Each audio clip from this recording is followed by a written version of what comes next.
Live from Ohio University, you're watching WOUB2, television for Athens County. City Council opposes Senate Bill 5. We'll get their reaction as well as Governor Kasich's State of the State address. Ohio University students pay a fee every quarter for legal services, but only a few use it.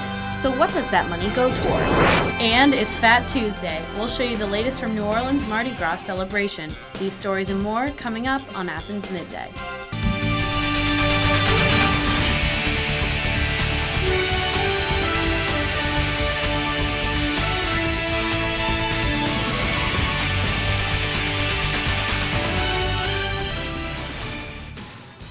Governor Kasich is just about to give his State of the State address. Good afternoon, I'm Jane Lonsdale. And I'm Rachel Howard. People are anxiously waiting to hear what the governor will say in the middle of the state's budget crisis. This is the first major policy address for Kasich. Statewide officials, lawmakers, and justices are at the State House to hear what he has to say, while protesters march outside. Kasich is expected to discuss Jobs Ohio, the new law that privatizes the Department of Development and the governor claims will create jobs. He's also said to talk about what he views as achievements in his first couple months in office. For instance, Ohio's unemployment dropped again last month. Kasich may address Senate Bill 5 and encourage people not to fear change. Athens city leaders joined the opposition to Senate Bill 5. Athens Midday reporter Heather Moore went to the Athens City Council meeting last night and is live in the newsroom with council members' response. The debate over Senate Bill 5 moves into the State House today, but last night's City Council meeting there was no debate. Council members were united in their opposition. Aye.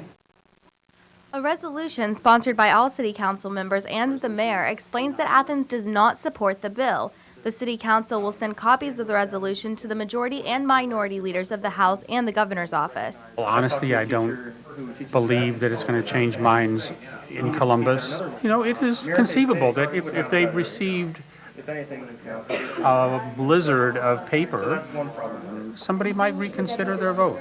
This decision comes after multiple protests from people in our area against the bill. Senate Bill 5 would restrict public workers' rights to bargain for anything other than pay and working conditions. It also makes it illegal for public workers to strike.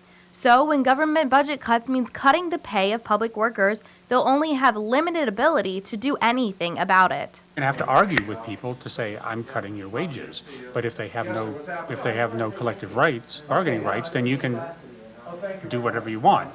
We have a long history of collective bargaining in the state, in this country. It's really what has built the strong middle class in this country, and that's essential to a strong local economy. If the bill becomes law, the City Council would have the final word on everything pertaining to public workers. Even though that would make it easier for the council during budget crunch time, members don't want this responsibility at the expense of the employees' rights. Anytime you make a negotiation one-sided, you lose something. Our area representative, Debbie Phillips, has said she doesn't support Senate Bill 5, but her local Senator Jimmy Stewart voted for it last week. Reporting live for Athens Midday, I'm Heather Moore. Thanks, Heather. Athens' new Chief of Police, Tom Pyle, issued a strong statement on the new enforcement policy of the city's noise ordinance. Pyle was responding to an OU Student Senate effort to get an initiative on the ballot against the policy. If voted on and passed by residents, citizen noise complaints would be required before police could take action. Pyle says, I believe the initiative will create a rift between student community members and non-student community members that will become very difficult to overcome. In his statement, Pyle says that he also believes the current enforcement policy has been nothing but positive. The number of noise citations significantly decreased from 146 in 2006 to just 34 in 2009. In 2010, the number rose to 105. Reports from Libya say Muammar Gaddafi is working on a deal with opposition leaders. There are reports that Gaddafi has agreed to step down if he and his family are guaranteed safe passage out of the country. A government spokesperson denied these claims, calling them lies.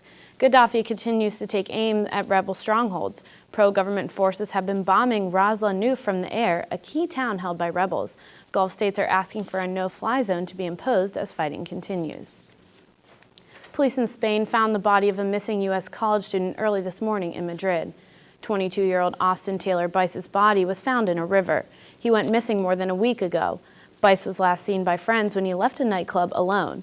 Police said there were no initial indications of violence. Bice had been in Spain since January, where he was taking business courses.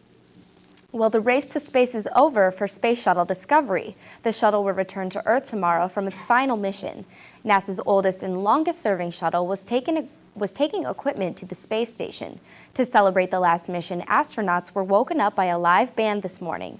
The song Blue Sky was the winner of the Space Shuttle program's Top 40 Songs contest. Discovery's next stop after its 13-day trip, a well-deserved rest in the Smithsonian.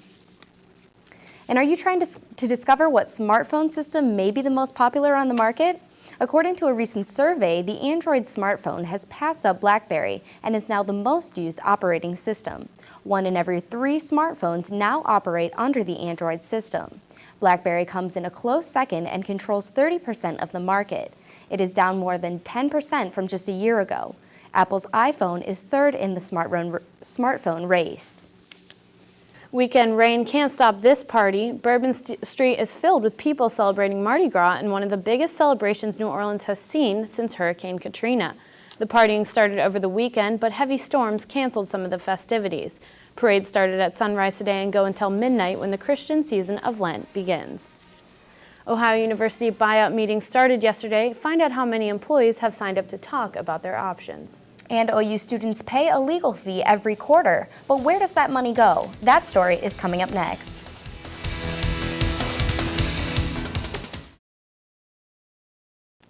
We now want to take you live to the State House, where the governor has just started speaking, to listen into a couple minutes of his speech.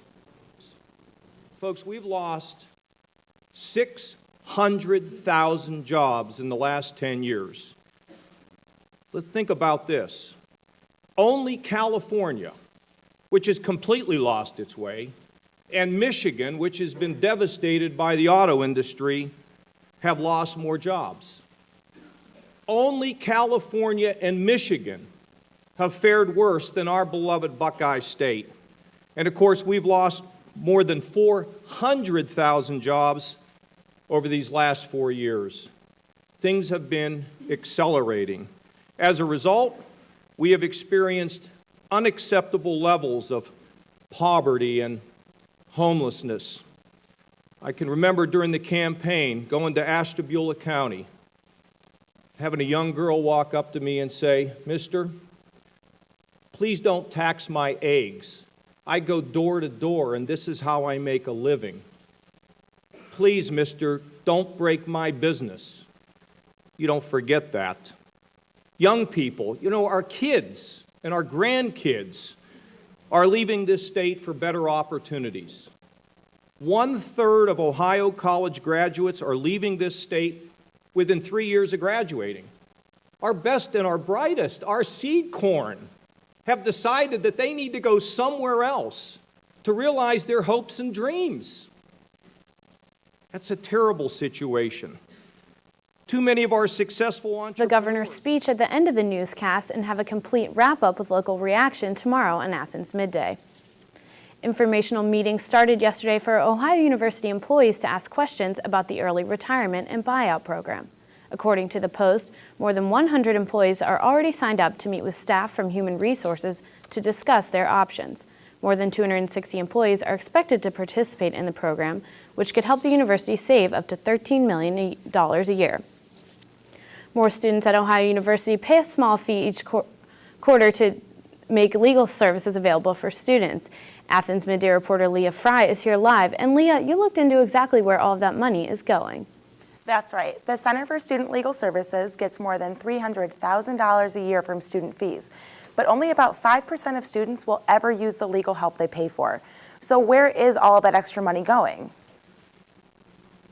Students pay $8 a quarter for the Center for Student Legal Services, even though most never use the service. Many students say they don't mind paying the fee because they would want help in the event they needed legal assistance. I mean, if I were to get arrested, I think I would take advantage of it, but I haven't come across that issue. So. It's definitely worth it because something pops up, I want to be covered.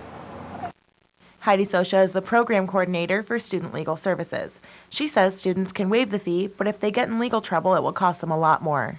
So if they choose to waive the $8 fee, then they're subject to a fee schedule that is significantly higher than the $8, but it's still going to be a lot less than you would pay a local attorney. In the summer, the Center for Student Legal Services sees more civil cases, like arguments between landlords and tenants over security deposits. But in the spring, there are more drug and alcohol-related criminal cases. If a student needs to pick up a small claims form, they can get one of these at the Center for Student Legal Services on Court Street. Between 13,000 and 14,000 students pay the legal service fee each year, but only about 1,000 students a year seek legal advice. The Center for Student Legal Services gets around $335,000 a year, and they're putting the extra money to use. The income that we generate from the services is like any other nonprofit organization. We use it to pay our staff. We use it to rent the building, overhead costs, the law library, things like that. The center is trying to get the word out about their services. You can get daily tips and free legal advice by liking the Center for Student Legal Services Facebook page. Reporting live for Athens Midday, I'm Leah Fry. Thanks, Leah. Well, there's a new McKing in the fast food business, and it's not McDonald's. Subway is now the world's largest chain with almost 34,000 restaurants around the globe. The chain beat Mickey D's by a little more than 1,000. Subway plans on opening more than 1,000 locations in the next year. And they're looking at opening in some interesting locations, like churches, bowling alleys, and casinos. Eating disorders are more common in teenagers than previously thought. A new study in the Archives of General Psychiatry found 0.3% of teens have anorexia. Under 1% reported being bulimic. 1.6% of teens say they have a binge eating disorder. Research shows the average age for the onset of these disorders is 12. Many teens aren't getting the treatment they need, and doctors say that this can have devastating long-term effects. Expanding waistlines in certain regions of the United States have people strapping on a new belt, the diabetes belt. A new study is pinpointing an area including 15 states that most need diabetes care and prevention. Obesity, sedentary lifestyles, and a smaller proportion of people with college degrees were some of the common risk factors. The diabetes belt includes Ohio, West Virginia, Pennsylvania, Kentucky, and Tennessee, and many southeastern states. Say aloha to beautiful beaches, sunshine, sand, and the happiest state in the U.S. A new survey shows that Hawaii ranks first in overall satisfaction and well-being. Residents of all 50 states were asked to evaluate their lives based on physical and emotional health, happiness at work, and safety in their community. Among the least favored states were West Virginia, Kentucky, and, unfortunately, Ohio. Is more rain heading our way? Evan Armour is in the Athens MidDay Weather Center with the forecast. And it was a battle of green and white last night for OU softball. Were the ladies able to pull a win? We'll have weather and sports coming up.